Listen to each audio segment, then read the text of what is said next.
My name is Carol, I'm 68 years old. And my daughter-in-law screamed at me in my own home that I was useless. Before I tell you about the moment her jaw dropped when I revealed the truth about her inheritance, let me know where you're watching from in the comments. It all happened on a Tuesday. The front door didn't just open. It flew inward with a violent bang that rattled the pictures on the wall. The sound was so sharp, so out of place in the quiet of my morning that I jolted, spilling hot coffee down the front of my favorite robe. And there, framed in the doorway against the bright Ohio morning, stood my daughter-in-law Samantha. She wasn't just standing there, she was poised like a predator. Her car keys were clenched so tightly in her fist her knuckles were white, and her face, a face I'd only ever seen arranged in polite, if sometimes strained smiles, was twisted into a mask of pure rage. Her chest was heaving, and her expensive heels clicked like gunshots on the hardwood floor as she took 2 steps into my living room, my sanctuary, and brought the storm inside with her. I was in my armchair, the one my late husband Robert always said was my throne. My feet were up, a half-finished crossword puzzle in my lap. The air had been filled with the gentle scent of brewing coffee, and the soft ticking of the grandfather clock in the hall. It was peaceful. It was safe. Until it wasn't. My mind scrambled to catch up. Was there an accident? Was my son David okay? My heart hammered against my ribs, a frantic bird trapped in a cage. I opened my mouth to ask, to voice the fear that was suddenly choking me, but she gave me no time. Her eyes, cold and hard as chips of granite, scanned the room. They didn't see the home Robert and I had built over 40 years. They didn't see the hand-knitted Afghan on the sofa or the photos of our grandchildren on the mantel. They saw only flaws. Her gaze lingered on a small stack of mail on the coffee table, her lip curling in disgust. Then those cold eyes landed on me. For a moment there was a terrible ringing silence. The clock seemed to stop ticking. I couldn't breathe. I just sat there frozen, coffee dripping onto the worn floral pattern of the carpet. And then she spoke. No, she didn't speak.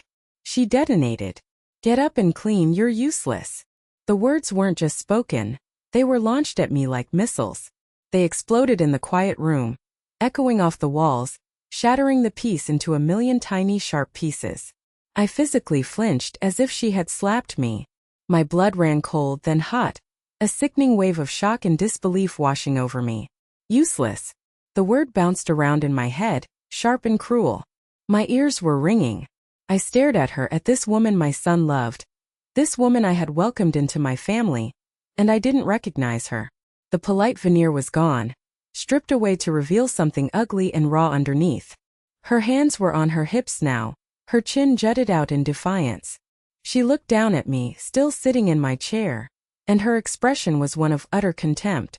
It was a look I had never imagined I would see directed at me, not in my own home, not from my own family. It felt like a punch to the gut. All the air left my body and I was left hollowed out, dizzy with the impact. I tried to find my voice, to form a question, a denial, anything. But nothing came out. My throat was tight, closed off by a knot of hurt so profound it was a physical pain. I just stared, my mind a whirlwind of confusion. What had I done? What was happening? She took my silence as weakness, as an admission of guilt. A smug, cruel little smile played on her lips. She took another step closer, looming over me. Did you hear me? She spat, her voice dripping with venom. Or are you deaf as well as useless? My mind was reeling, trying to process the poison in her voice, the sheer hatred in her eyes. But to truly understand how a peaceful Tuesday morning turned into this nightmare, you need to know what really happened just an hour before she stormed through that door. That Tuesday morning had started so differently. It began with the promise of peace, a rare gift I've learned to cherish. The sun was just beginning its slow climb over the Ohio horizon, slanting through the kitchen window and painting long, golden stripes across the linoleum floor. The air was thick with the rich, comforting smell of coffee brewing. I was sitting at the small kitchen table, the one Robert and I bought at a flea market our first year of marriage. My fingers traced the worn grooves in the wood, a silent conversation with the ghost of his presence. This house, this small 2-story colonial on a quiet tree-lined street, was more than just wood and nails to me. It was a living, breathing album of my life. Robert and I had poured our salaries, our sweat, and our hearts into this place for over 40 years. We raised our son David within these walls. I could still see the faint pencil marks on the doorframe in the hall, tracking his growth from a wobbly toddler to a young man who towered over me. Every creak of the floorboards, every chipped teacup in the cupboard held a memory. After Robert's funeral 2 years ago, the house had felt so empty, so cavernously quiet. But slowly I had learned to fill the silence not with sorrow, but with the gentle hum of my own life. The last week, however, had been a challenge. A sudden spring rainstorm had left the flagstones in my backyard garden slick and treacherous. In a moment of carelessness while trying to cover my precious tomato plants, my feet went out from under me. The fall was quick and brutal. The diagnosis was a badly sprained ankle, and the doctor's orders were strict. Stay off it as much as possible for at least 2 weeks. David had been beside himself with worry. He wanted to hire a nurse, a helper, someone to be with me around the clock. I of course refused. I've been independent my whole life. I wasn't about to let a swollen ankle turn me into an invalid. We compromised. He would call every day, and once a week his wife Samantha would stop by with groceries and check in to make sure I wasn't trying to climb any ladders. Honestly, I was touched. Samantha and I had always had a polite relationship. It was cordial, but it lacked the warmth I'd always hoped for with a daughter-in-law. She was a career-focused woman, always busy with a new promotion or a high-stakes project at her marketing firm. Our worlds were very different. Still, I appreciated the gesture. I imagined us having a cup of coffee, a pleasant chat. A small step, perhaps, toward the closer bond one secretly craved. So that morning, as I sat with my bandaged ankle propped up on a chair, I was genuinely looking forward to her visit. I'd tidied up the living room the night before, hobbling around carefully. I wanted her to feel welcome.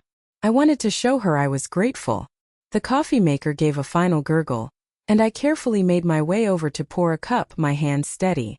The warmth of the mug seeped into my palms, a small familiar comfort in a world that had felt a little unsteady lately. The house was quiet, still, and safe. I was content. I heard her car pull into the driveway, the crunch of tires on gravel a familiar sound. A genuine smile spread across my face. I was ready to thank her for her kindness, for taking time out of her busy day.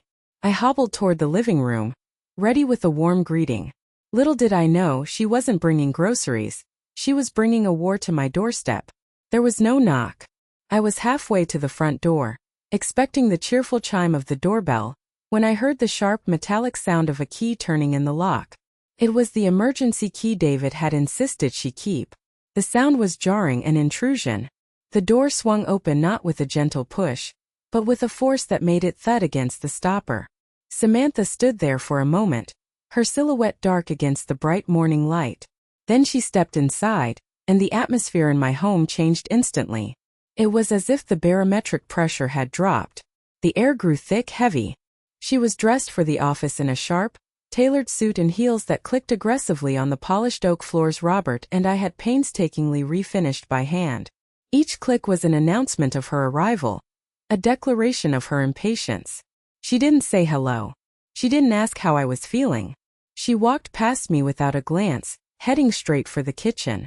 I heard a loud thud as she dropped the plastic grocery bags onto the granite countertop, the sound echoing in the sudden silence. I turned, my mouth still half open in a greeting that would never be spoken, and watched her. She reappeared in the archway between the kitchen and the living room, her arms crossed tightly over her chest. Her eyes, usually a cool, distant blue, were now like shards of ice. And they were scanning my home. It wasn't a casual glance. It was an inspection. A judgment. I saw her gaze catch on the stack of magazines on the coffee table, a small collection of my gardening and book club periodicals. Her perfectly sculpted eyebrow arched in disapproval. Her eyes flickered to the afghan my own mother had knitted, draped over the back of the sofa. A faint, almost imperceptible sneer touched her lips. She looked at the framed photos on the mantel, David as a boy in his baseball uniform, our wedding picture, the last photo of Robert and me together at the Grand Canyon, and her expression was utterly blank, as if she were looking at decorations in a hotel lobby. My home, my repository of memories and love, was being stripped bare by her cold, critical gaze. I felt a flush of defensiveness creep up my neck. The house was clean. It was tidy, but it was lived in. It held the comfortable clutter of a life, not the sterile perfection of a magazine spread. The silence stretched, becoming more and more uncomfortable. The grandfather clock in the hall seemed to be ticking louder, each second a small hammer blow against the tension.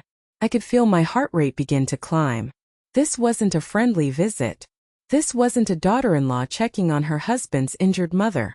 This was something else entirely. I cleared my throat, determined to break the spell. "Samantha," I began, my voice sounding strained to my own ears. "Thank you so much for coming. Can I get you a cup of?" She cut me off. Not with words but with a sound. A long drawn-out sigh of pure, unadulterated annoyance. It was a sound that said, "This is an inconvenience. You are an inconvenience." She let the sound hang in the air for a moment before her eyes finally, fully, landed on me, sitting there in my chair.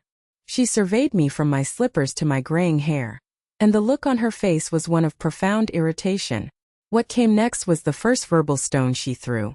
"I can't believe this," she said, her voice low and tight, laced with a resentment so potent it was almost a physical thing. She gestured vaguely around the room with a flick of her wrist. "I had to reschedule a meeting with a major client. A client, Carol, who is crucial for my year-end bonus. I had to sit in traffic for 45 minutes.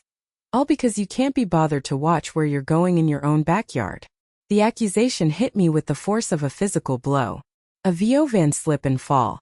She made it sound like I'd done it on purpose, a deliberate act of sabotage against her career. I was speechless. The gratitude I had felt just moments before curdled into a sick knot in my stomach. I'm sorry it was an inconvenience, Samantha." I stammered, my voice barely a whisper. "I didn't mean to." "Of course you didn't mean to," she snapped, cutting me off again. Her eyes narrowed. "You never mean to. Things just happen, and David and I are the ones who have to drop everything to clean up the mess." She walked over to the coffee table and pointed a perfectly manicured finger at the small pile of letters I hadn't gotten to yet. "Look at this," she commanded. "Bills. Junk mail. Just sits here. You're home all day, Carol. All day. You're not working. You're not raising children. You just sit. What do you do all day that you can't even manage to keep a simple house in order?" My breath hitched. Each word was a calculated jab, designed to diminish me, to make me feel small and worthless. She was painting a picture of me as a lazy, incompetent old woman who did nothing but create problems for her busy, important children. My sprained ankle, the very reason for her visit, was completely forgotten, erased from the narrative she was constructing. In her eyes, it wasn't a legitimate injury. It was just another excuse for my supposed laziness. I felt a tremor start in my hands, a mixture of rage and hurt so intense I thought I might be sick. I clutched the arms of my chair, my knuckles turning white. I wanted to scream at her. I wanted to tell her about the hours I spent volunteering at the library, about the friends I cared for, about the constant lonely work of maintaining a home by myself. I wanted to tell her that this house, the one she was so casually criticizing, was a testament to a lifetime of hard work, not a monument to idleness. But I couldn't. The shock was too great, the attack too sudden and vicious. I felt like a cornered animal, paralyzed by the headlights of an oncoming truck. She saw the tears welling in my eyes, and it was like throwing gasoline on a fire. A look of triumph flashed across her face. She knew she had me. She knew she had broken through my composure. She straightened up, squared her shoulders, and took a deep, theatrical breath. She was preparing for the kill shot. And then it came. The words that had been simmering beneath the surface, the true, ugly core of her resentment, finally boiled over. Her voice rose, no longer a tight, controlled hiss, but a full-blown echoing shout. "Get up and clean this house. You're useless." The sound slammed into me, ricocheted off the walls, and seemed to hang in the air forever. Useless. That single brutal word seemed to suck all the oxygen out of the room. It landed in the very center of my being. A poison dart aimed at the heart of my identity as a mother, a wife, a woman. I was too stunned to speak, to even cry. The world narrowed to her face, twisted in fury, and the ringing in my ears. But she wasn't finished. Oh no, the worst was yet to come. As I sat there, reeling from the blast of her words, Samantha began to pace. She walked back and forth in front of my chair like a prosecutor before a jury, her heels clicking a frantic, angry rhythm on the floor. She was building a case against me, and I was the silent, condemned defendant. Do you have any idea the pressure David is under? She continued, her voice filled with a righteous indignation. He's up for a major promotion at work. Promotion we have been counting on. But how can he focus on his job when he's constantly worried about you? Every time the phone rings, he jumps, thinking it's another emergency. Another fall. Another I need help call. The accusation was absurd. I rarely asked David for anything. I prided myself on my self-sufficiency. But in Samantha's telling, I was a constant source of drama. A clinging, needy mother who was actively sabotaging her son's career. She stopped pacing and turned to face me, her arms crossed again. We have a life, Carol. A real life. We have a mortgage. We have car payments. We have our own future to think about. Her eyes narrowed into slits. You know, we were supposed to go to Europe this summer. A real vacation. The first one in years. We had it all planned. She let that hang in the air for a moment. Then she delivered the next blow, twisting the knife that was already buried deep in my gut. But we couldn't go, could we? Because we had to drain a huge chunk of our savings. We had to dip into our Europe fund to help you pay for that new roof last fall. The roof on this house. This big empty house that's too much for you to handle. I felt the blood drain from my face. The roof. Robert and I had established a separate savings account years ago, a home maintenance fund for exactly this kind of major expense. When the roofer gave me the estimate, I transferred the money from that account and paid him in full with my own money. David had offered to help, a sweet, generous offer from a loving son, and I had politely but firmly refused. I told him I had it covered. I remember showing him the paid invoice, feeling a sense of pride that even after Robert was gone, I could still manage our affairs.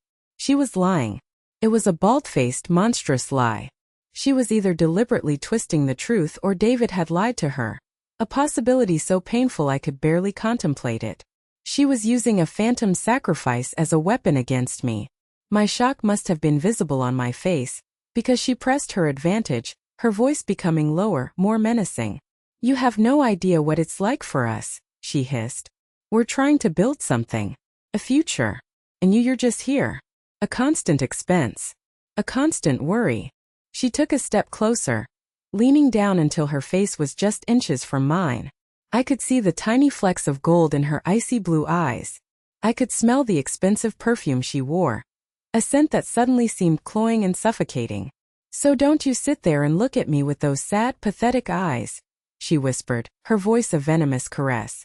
We did that for you. We sacrificed for you. You owe us, Carol. Do you understand me? You owe us. That was it. That was the moment the hurt turned into something else. Something cold and hard and clear. The shock shattered, and in its place, a white-hot anger began to build. An anger I hadn't felt in years. It rose from the depths of my soul, a protective fire. She hadn't just insulted me. She hadn't just lied. She had tried to rewrite our history, to turn my love into a liability and my son's generosity into a transaction. She had tried to put a price tag on family. She thought she held all the power standing there looming over me in my own home. It was time to show her who really owned the castle. For a long moment I didn't move. I let her words hang in the air, let the full ugly weight of them settle in the room. I let her believe she had won, that her final venomous strike had silenced me for good. I watched her straighten up, a look of grim satisfaction on her face. She thought she had broken me. She was wrong. Something inside me, something that had been dormant for a very long time, began to stir. It was the part of me that had faced down schoolyard bullies for my son, the part of me that had sat by Robert's hospital bed, refusing to accept the doctor's grim prognosis. It was a core of steel I had forgotten I possessed. The tears that had been threatening to fall receded, dried up by the sudden intense heat of my anger. The trembling in my hands stopped. A profound, almost unnerving calm washed over me, pushing aside the hurt and the shock. My mind, which had been a chaotic storm of emotion just moments before, became sharp and focused. I knew exactly what I had to do. I wasn't going to scream. I wasn't going to cry. I wasn't going to engage in her ugly, poisonous game. I was going to end it. Slowly, with a deliberation that felt foreign and powerful, I moved. I lowered my sprained ankle from the ottoman to the floor, ignoring the dull throb of pain. I reached for the lukewarm cup of coffee on the end table, and placed it carefully back on its coaster. The gentle clink of porcelain on wood was the only sound in the room. It was a small sound, but in the thick, charged silence, it sounded like a gavel falling. I smoothed the front of my robe, a simple automatic gesture that felt like I was putting on armor. Then I lifted my head and looked directly at Samantha. I didn't glare. I didn't scowl. I just looked at her, my gaze steady and unwavering. I held her eyes, and for the first time that morning, I saw something other than rage in hers. I saw a flicker of confusion, a tiny, almost imperceptible crack in her armor of self-righteousness. She had expected hysterics, pleading, or a cowering apology. She hadn't expected this quiet, unyielding stillness. She shifted her weight from one foot to the other, the first sign of unease. The smug smirk on her face faltered. "Well?" she prompted, her voice losing some of its sharp edge. "Don't you have anything to say for yourself?" I remained silent for a beat longer, letting the question hang in the air, letting her discomfort grow. I was in control now. The power dynamic in the room had shifted, and she could feel it, even if she didn't understand why. My silence was no longer the silence of a victim. It was the silence of a judge. Have you ever had a moment where you knew with absolute certainty that things would never be the same again? A moment where a line is crossed that can never be uncrossed? This was one of those moments. I took one last, deep breath, not of resignation but of resolve. And I prepared to drop the truth bomb she never saw coming. "Samantha, sweetheart." I began, my voice perfectly level, almost gentle. The endearment, which would normally sound warm, now carried a chilling edge. It made her flinch. I let the word hang in the air, a small quiet prelude to the storm I was about to unleash. I saw her brace herself, expecting me to argue, to defend my housekeeping or my character. I was going to do something far more effective. I was going to dismantle her entire false reality, brick by brick. "Let's talk about the roof," I said, my tone conversational, as if we were discussing the weather. It was very generous of David to offer to help pay for it. He's a good son. But I told him no. I watched her face carefully. A flicker of confusion. She opened her mouth to interrupt, to call me a liar, but my calm, steady gaze stopped her. "I told him no, Samantha," I repeated, my voice a little firmer. "Because Robert and I were not fools with our money.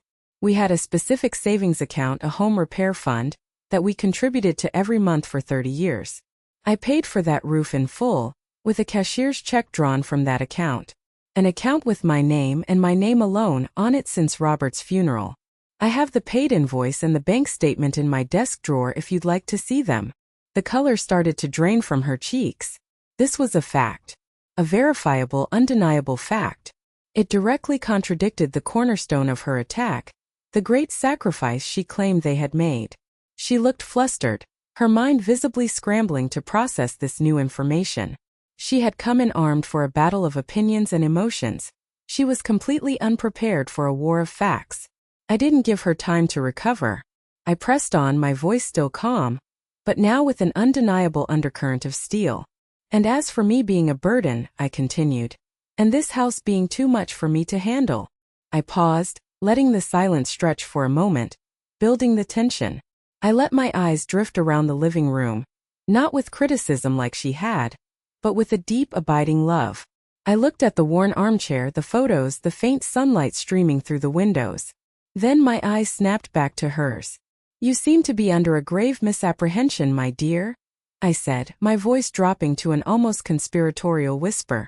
It forced her to lean in slightly, to strain to hear the words that would shatter her world. "You talk about this house as if it's a future asset on your balance sheet, as if your name is already on the paperwork, as if you have some sort of right to it." I gave a small, sad shake of my head. "That's where you are so wrong." I let the silence hang for one final dramatic beat. And then I delivered the final fatal blow. "This house isn't yours, Samantha," I said, my voice clear and steady as a church bell. "It was never guaranteed to be yours. And after today," I leaned forward slightly in my chair, "it's the inheritance you just lost." I watched the color drain completely from her face. Her perfectly painted lips parted in a silent O of shock. Her eyes were wide, unblinking, filled with a dawning horror. She looked like she'd been struck by lightning, A direct hit that had short-circuited her entire system. She had walked in here thinking she was the queen, ready to pass sentence on the useless old woman. And in 2 short sentences, I had reminded her that she was nothing more than a guest in my castle. A guest whose welcome had just been revoked. But words were one thing. I knew I needed to show her the undeniable black and white proof. The look on Samantha's face was a masterpiece of shock.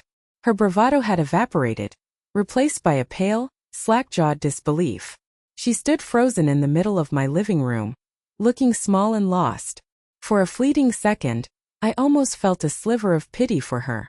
But then I remembered the venom in her voice, the word useless. And the pity vanished, replaced by a cold, hard resolve. I pushed myself up from the armchair. Each movement was deliberate, measured. The throb in my ankle was a dull, distant pain, eclipsed by the adrenaline coursing through my veins. I didn't hobble. I walked. I walked with a straightness in my spine I hadn't felt in years. I walked past her, not even gracing her with a glance, and headed straight for the old oak desk in the corner. That desk was not just a piece of furniture. It was the heart of our home's history. It was Robert's desk.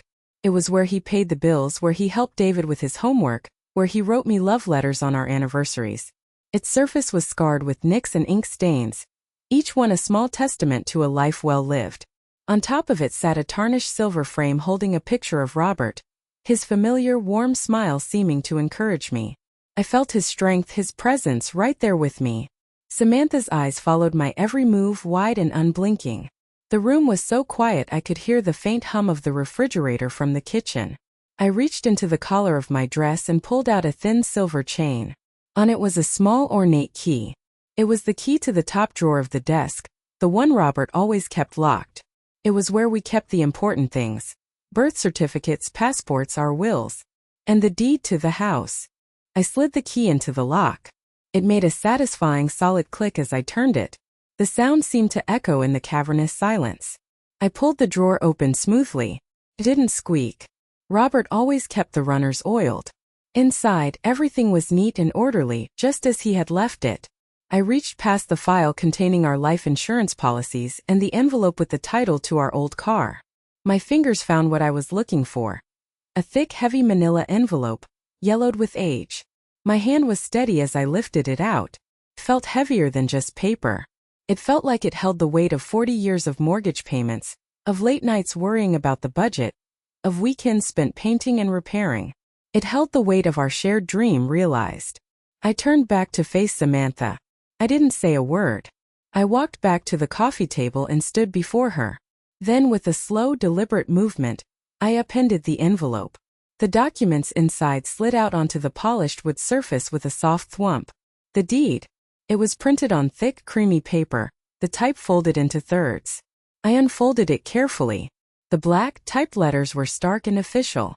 And there at the bottom, above the notary's seal, were the signatures. One was Robert's, his familiar, confident scrawl. The other was mine. I slid the document across the table toward her. My finger, wrinkled and marked with age spots, landed firmly on the line that mattered most. Owners, Robert J. Miller and Carol A. Miller. Look, I said, my voice low and unshakable. Look at the names. Paid in full, March 1998. No one else's name is on this document. There is no cosigner. There is no lien. There is no debt. This house belongs to me, and me alone. I decide who lives here. I decide who is welcome here. And I decide who inherits it. Her eyes darted back and forth between my name on the deed and my face, a frantic, desperate search for some loophole, some mistake. But there was none. The truth was right there, in black and white, an irrefutable testament to my ownership and her spectacular miscalculation. The reality was sinking in, a slow, cold tide of horror.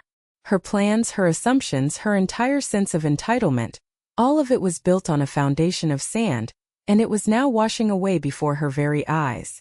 But what happened next was something even I didn't expect. Her first move wasn't an apology. It wasn't tears of remorse. It was a panicked phone call. With hands that trembled visibly, Samantha fumbled in her expensive handbag for her phone. Her eyes were still wide with shock, but a new emotion was creeping in, desperation. She was like a cornered animal looking for an escape route, And her only escape route was my son. She swiped frantically at the screen, her manicured nails tapping a frantic rhythm. She found his contact and pressed the call button, holding the phone to her ear with a shaking hand. I stood there silent, watching this pathetic, desperate theater unfold. I didn't move. I didn't speak.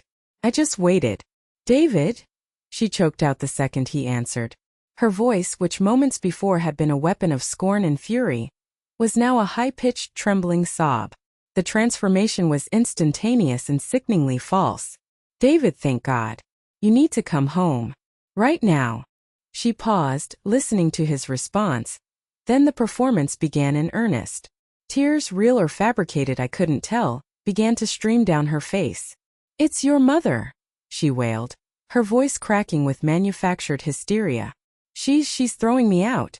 She just told me I'm not welcome here anymore. She's screaming at me," David, saying horrible things. My jaw dropped. The audacity. The sheer, unmitigated gall of it. She was trying to flip the script, to paint me as the abusive, unhinged villain and herself as the poor, innocent victim. She was twisting the truth into a grotesque caricature, hoping my son would ride in on a white horse to save her from his wicked mother. "She's going on about the house," Samantha continued, her sobs becoming more dramatic. She said she's cutting us out of her will. That we're getting nothing. After everything we've done for her. "David, please, you have to do something." I felt a surge of ice-cold fury. This was her final desperate gamble. To poison my son against me. To use his love and loyalty as a shield for her own despicable behavior. I would not allow it. I took a calm, deliberate step toward her. She flinched, pulling the phone away as if she thought I might strike her. "Samantha," I said, my voice dangerously quiet. She looked at me, her tear-filled eyes wide with a flicker of fear. "Put the phone on speaker," I commanded. It wasn't a request. It was an order. For a second she hesitated, her mind racing. But she saw the look in my eyes, the look that said there would be no more games, no more lies. Trembling, she tapped the screen. Instantly, David's worried voice filled the room. "Sam? What's going on? What is Mom doing?" Before Samantha could launch into another lie, I spoke, my voice clear and strong, cutting through her manufactured chaos. "David's son. It's Mom." There was a pause on the other end. "Mom? Are you okay? What's happening?" "I'm fine, David," I said calmly. "But I think you need to hear something. Your wife just came into my house and screamed at me, calling me useless. She lied about paying for my roof, and she accused me of being a financial burden on you both. Now she's trying to tell you that I am the one who is screaming." I paused, letting my words sink in. "So I have a very simple question for you, son. Do you want to hear my side of the story? Or do you want to continue listening to hers?" There was a long, heavy silence on the other end of the line.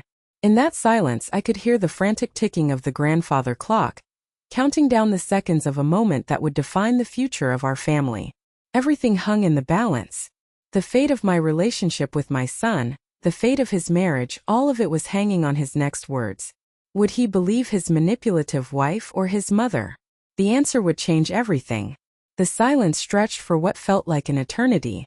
I could hear David breathing on the other end of the line, a long, slow exhale.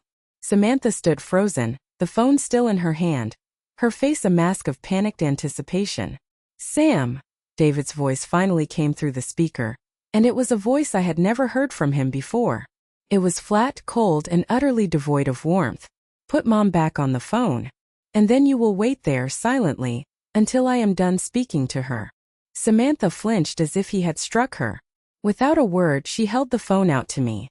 Her hand was shaking so badly I was afraid she would drop it. I took it from her.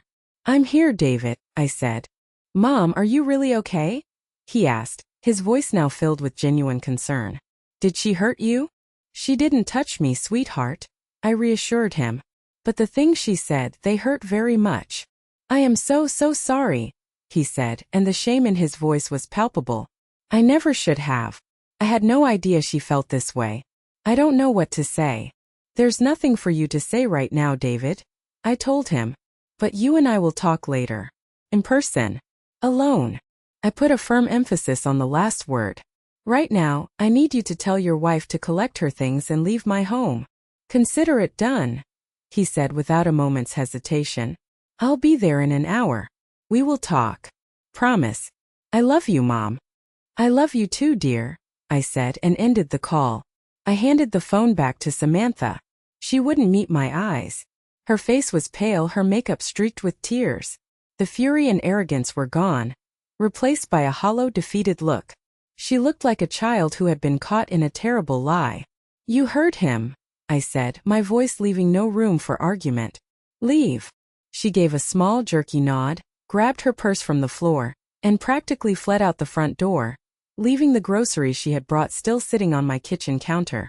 The slam of her car door and the squeal of tires on the pavement were the final sounds of the battle. And then silence. A deep, profound silence. I stood in the middle of my living room, the deed still lying on the coffee table, and for the first time that morning I allowed myself to tremble. The adrenaline faded, leaving behind a bone-deep exhaustion and a profound, aching sadness. David arrived an hour later, just as he'd promised. His face was etched with worry and shame. He wrapped me in a hug that felt like it was trying to piece me back together. He apologized again and again. He told me he and Samantha had been having problems, that she was under immense pressure at work and had become increasingly resentful and angry, but he had never imagined she was capable of such cruelty. He confessed that he had told her about offering to pay for the roof, but he'd also told her I refused his help. She had deliberately chosen to twist that into a lie. He said they were going to start marriage counseling immediately. He made it clear that if she could not find a way to treat me with the basic respect a mother deserves, their marriage might be heading for a divorce. It was a stark, painful admission, and it brought me no joy to hear it. 3 days later, a long handwritten letter arrived from Samantha. It wasn't filled with excuses. For the first time it felt like she was being honest. She wrote about her insecurities, her jealousy of my close relationship with David, and the crushing pressure she felt to be a perfect wife, a perfect professional, and a perfect daughter-in-law. She admitted that she had come to see me not as a person, but as a symbol of a life she felt she could never measure up to. She apologized deeply and profusely for her words and her lies. A letter is just paper and ink. The real question was, could a person truly change? Her next actions would tell me everything I needed to know. The weeks that followed were not filled with a magical, instantaneous reconciliation. There was no tearful reunion where we all hugged and pretended nothing had happened. The change, when it came, was slow, awkward, and painstakingly real. It began not with grand gestures, but with small, hesitant steps. The first step was a phone call from Samantha a week after I received her letter. Her voice was quiet, tentative. She didn't ask for forgiveness. She simply asked how my ankle was feeling. We talked for 3 minutes, the conversation stilted and careful. But it was a start. The next week she called again. This time she asked if she could take me to lunch. Not at my house, not at hers, but at a neutral territory. A small, quiet diner halfway between our homes. I was hesitant, but a part of me, the part that still believed in the possibility of family, agreed. That lunch was one of the most uncomfortable hours of my life. We made small talk about the weather, about a movie she had seen. But underneath it all, the ugly memory of that Tuesday morning hung between us like a thick fog. At the end of the meal, as the waitress cleared our plates, Samantha looked at me directly, her eyes filled with a genuine, painful remorse. I know I can't take back what I said, Carol, she said, her voice barely above a whisper. But I hope someday I can show you that I am not that person anymore. That was the turning point. It wasn't the letter or the awkward phone calls. It was that moment of raw, vulnerable honesty. I saw not the monster who had screamed at me, but a flawed, insecure woman who was genuinely trying to be better. The healing process was a marathon, not a sprint. There were times she would say something with a hint of her old, sharp tone, and I would feel myself tense up. But now, instead of letting it slide, I would address it calmly. Samantha, the way you said that felt a little critical, I might say. And instead of getting defensive, she would stop, take a breath, and apologize. She was learning. And I was learning too. I learned that my silence over the years, my desire to keep the peace at all costs, had created a space where her disrespect could grow and fester. By avoiding confrontation, I had inadvertently taught her that her behavior was acceptable. That day when I finally found my voice, I wasn't just drawing a line in the sand for her. I was drawing it for myself. I started reclaiming my life with a new sense of purpose. I threw myself into my garden, my hands in the dirt, a balm for my soul. I started that book club I'd always dreamed of, and my living room, once the scene of a painful confrontation, was now filled with the laughter of friends. With every tomato I harvested, with every chapter we discussed, I felt myself growing stronger, more rooted in my own worth. I didn't need anyone's approval to feel valuable. My relationship with Samantha will likely never be the warm, easy bond one once dreamed of. The scars are there. But what we have now is something more valuable, in a way. Something real. It's a relationship built not on assumptions or obligations, but on a foundation of hard-earned mutual respect. She respects my home, my autonomy, and my history. And I, in turn, am learning to respect the woman she is trying to become. The deed to the house is back in its locked drawer. I don't need to look at it anymore. The true ownership I reclaimed that day wasn't on a piece of paper. It was inside me. Thank you so much for listening to my story. It wasn't easy to share, but I felt it was important. I have a question for all of you watching. Have you ever had to draw a line in the sand with a family member to protect your own peace and dignity? Please, share your experience in the comments below. Your story might be the one someone else needs to hear to find their own strength. And if my story resonated with you, please give this video a like and subscribe for more real-life stories. You are not alone.